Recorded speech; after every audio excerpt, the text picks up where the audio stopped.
Saat ini anggaran kepolisian sudah mencapai 104 triliun. Tentunya anggaran ini tidaklah semata-mata hanya diberikan begitu saja, tapi bagaimana aparat kepolisian dalam pelaksanaan tupoksinya dalam rangka melindungi, melayani, mengayomi, dan melakukan penegakan hukum itu benar-benar terimplementasi dengan baik di tengah-tengah masyarakat dan juga dipahami, terinternalisasi di semua anggota kepolisian yang ada di Republik ini. Tapi nyatanya, Saudara Kapolri, bahwa kalau kita mengacu pada data yang ada, 2016 Irwasum sendiri menerima pengaduan kurang lebih 6.000 sekian laporan dari masyarakat dan juga lembaga-lembaga instansi dan LSM. Ada kurang lebih 3.954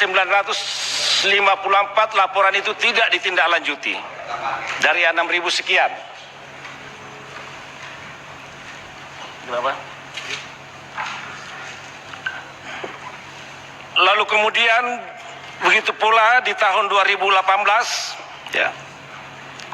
laporan pengaduan mencapai 2.000 sekian, yang ditindaklanjuti hanya ratusan dan masih kurang lebih 1.800 sekian yang tidak ditindaklanjuti. Itu dari yang disampaikan oleh Kompolnas. Lalu kemudian juga begitu juga dari Ombudsman berkaitan dengan penundaan perkara. Kepolisian menjadi lembaga terbanyak kedua yang kerap dilaporkan kepada Ombudsman. Pada 2016 terdapat 53% total laporan masyarakat yang berkaitan dengan penundaan perkara di kepolisian. Jumlah ini bertambah dari tahun sebelumnya 43, sekian persen. Apa yang ingin saya sampaikan? Bahwa grand strategi kepolisian, saya ingat benar yang disampaikan Pak Bambang Darsodanuri ketika itu, 2005-2025 cukup banyak. Tapi salah satu yang saya ambil tentang reformasi kultural di institusi kepolisian yang sampai saat ini tidak berjalan dengan baik. Masih banyak kita temukan anggota-anggota kita di institusi kepolisian ini tidak melaksanakan tugasnya sebagaimana yang disampaikan, polisi yang modern, profesional dan terpercaya. Masih jauh dari harapan. Kalau kita mau elaborasi satu persatu, Saudara Kapolri, Inspektorat Pengawasan Umum Irwasum, tugas pokoknya membantu Kapolri dalam menyelenggarakan pengawasan dan pemeriksaan umum dan perbendaharaan dalam lingkup Polri, termasuk satuan-satuan organisasi non-struktural yang berada di bawah pengendalian Kapolri. Catatannya yang disampaikan dari Ombudsman dan juga beberapa lembaga, kualitas pelayanan Polri dan penanganan perkara yang buruk. Cukup banyak, Pak. Begitu pula di intelijen. Kalau ini habis waktu saya nih. Begitu pula reserse kriminal, Badan Pemeliharaan Keamanan, Korps Lalu Lintas. Tidak ada yang mengindikasikan bahwa layanan pihak kepolisian itu sudah mencapai angka yang baik. Masih di bawah standar.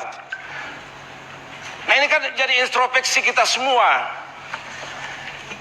Anggaran yang kita berikan dari Komisi 3 yang begitu besar dalam rangka untuk berbasis kinerja. Dari tahun ke tahun, anggaran ini betul-betul dimanfaatkan secara efektif. Agar tugas-tugas kepolisian sebagaimana amanat Undang-Undang Nomor 2 Tahun 2002 itu betul-betul terimplementasi, sehingga masyarakat pun tidak melakukan mencibir gitu loh. Ini kan masalah public trust yang sampai saat ini belum didapatkan oleh pihak institusi kepolisian. Jujur, beberapa kasus yang muncul, kasus narkoba, sering saya sampaikan, data yang saya miliki masih ada kurang lebih 200 anggota kita terlibat.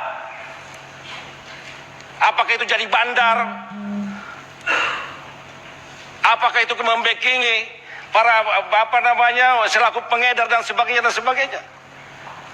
Nah, apa yang kita bisa harapkan dari institusi ini ketika institusi yang diharapkan dalam rangka untuk melakukan pemberantasan terhadap narkoba ikut terlibat dalam peredaran narkoba seperti ini? Nah ini yang menurut saya perlu ini adalah kejahatan transnasional, Pak. Ya.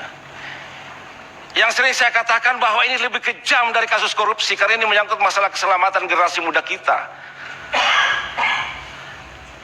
Begitu pula kejadian kasus-kasus terorisme. Jadi jangan heran ketika misalnya ada anggapan di masyarakat.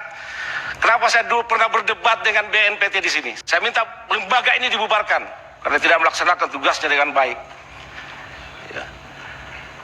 Dulu belum berapa teror ini tidak begitu masif. Tapi kenapa sampai sekarang ini saban hari kita lihat bahwa ini ada aksi teror ini kelompok itu dan sebagainya. Di mana peran kepolisian dalam melakukan deteksi dini? Jadi jangan Saya ingatkan waktu.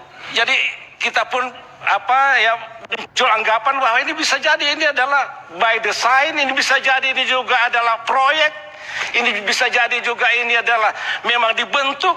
Ya seperti katakanlah ISIS dibentuk oleh Amerika, tapi ketika besar itu sudah susah dikendalikan. Jangan sampai itu juga terjadi seperti itu. Nah ini menurut saya bahwa aksi-aksi terorisme yang saat ini ya betul-betul, karena ada kejadian di Medan kemarin, berapa lagi yang ditangkap? Ada kurang lebih 19 lagi yang ditangkap. Kenapa bukan dari dulu? Karena ini sudah dideteksi. Jadi apa yang disampaikan tadi bahwa kerjasama antar integritas criminal justice system, saya belum yakin bahwa itu terlaksana dengan baik. Baik Pak Suding, cukup, waktunya habis.